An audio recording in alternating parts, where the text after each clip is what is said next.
തന്റെ ഫുട്ബോൾ ജീവിതത്തിൽ 900 ഗോളുകൾ തികച്ചിരിക്കുകയാണ് ഫുട്ബോൾ ഇതിഹാസം ക്രിസ്ത്യാനോ റൊണാൾഡോ. യുവേഫ നേഷൻസ് ലീഗിൽ ക്രൊയേഷ്യക്കെതിരെയായിരുന്നു താരത്തിന്റെ ചരിത്ര ഗോൾ.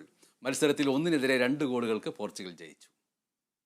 ക്രൊയേഷ്യക്കെതിരായ മത്സരത്തിലെ 34-ാം മിനിറ്റ് ചരിത്ര നിമിഷത്തിലേക്ക് വിരൽ ചൂണ്ടുന്നതായിരുന്നു. ന്യൂനോ മെൻഡസിന്റെ ക്രോസ് വലയിലെത്തിച്ച് കാൽപന്ത് കളിയുടെ റോണോ കരിയറിൽ 900 ഗോൾ തികച്ചു. ക്ലബ്ബ് കരിയറിൽ 1025 മത്സരങ്ങളിൽ നിന്നായി 769 ഗോൾ നേടിയ ക്രിസ്ത്യാനോ പോർച്ചുഗലിനായി 211 കളിയിൽ നിന്ന് 131 ഗോളും നേടിയാണ് 900 ഗോൾ എന്ന നേട്ടത്തിലെത്തിയത്. സ്പാനിഷ് ക്ലബ് റയൽ മാഡ്രിഡിനായി 450 ഗോളും, യുവന്റസിനായി 101 ഗോളുകളും, മാഞ്ചസ്റ്റർ യുണൈറ്റഡിനായി 145ഉം, അൽ നസറിനായി 68ഉം, സ്പോർട്ടിംഗ് ലിസ്ബന് വേണ്ടി 5 ഗോളും താരം നേടിയിട്ടുണ്ട്.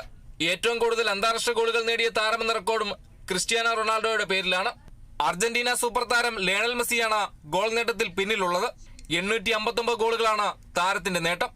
ഏറെക്കാലമായി ആഗ്രഹിച്ചിരുന്ന നേട്ടത്തിലാണ് എത്തിയതെന്നും കളിക്കുന്നത് തുടർന്നാൽ ഈ നമ്പറിലേക്ക് എത്താൻ സാധിക്കുമെന്ന് അറിയാമായിരുന്നതായും മത്സരശേഷം റൊണാൾഡോ പ്രതികരിച്ചു.